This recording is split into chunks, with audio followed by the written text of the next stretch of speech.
សូមស្វាគមន៍មកកាន់ Knowledge for You TOTOS តើមួយណាជាសត្វរាត្រីចរ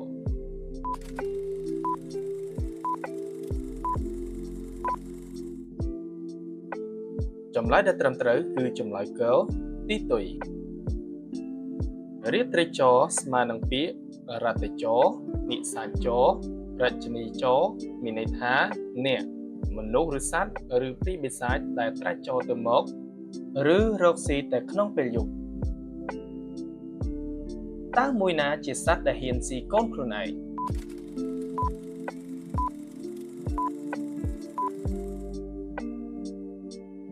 ចម្លើយដែលត្រឹមត្រូវគឺចម្លើយខ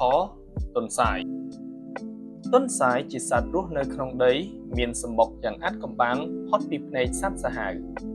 សត្វនេះនឹងស៊ីកូនដែលឈឺមុនពេលវាងាប់ជាវាមានក្លិនសាកសពស្អុយដល់សត្វសាហាវដែលអាចបង្កគ្រោះថ្នាក់ដល់កូនសុខភាពល្អនៅក្នុងសម្បុក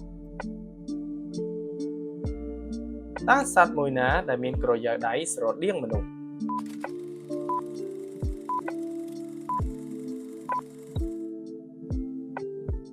ចម្លើយដែលត្រឹមត្រូវគឺចម្លើយកសត្វកូអាឡាតើសត្វឆ្មាស្រែកមេវមេវនៅពេលណា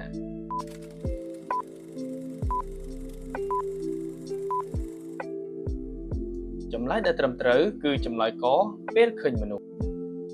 ឆ្មាពេញវ័យមិនស្រែកមេវមេវដាក់គ្នាវានោះទេវាស្រែកដាក់តែមនុស្សដើម្បីចំណីនិងចំណាប់អារម្មណ៍តែប៉ុណ្ណោះសម្រាប់កូនឆ្មាទើបវាស្រែកមេវមេវដាក់គ្នាវាតើជំងឺណាខ្លះជាជំងឺមិនឆ្លង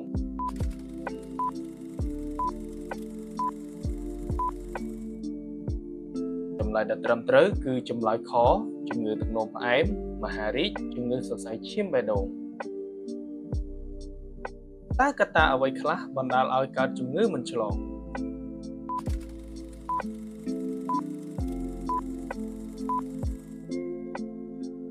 ចម្លើយដែលត្រឹមត្រូវគឺចម្លើយគជក់បារីមិនហាត់ប្រាណញ៉ាំអាហារមិនល្អផឹកគ្រឿងស្រវឹងតើជំងឺមួយណាជាជំងឺមិនឆ្លង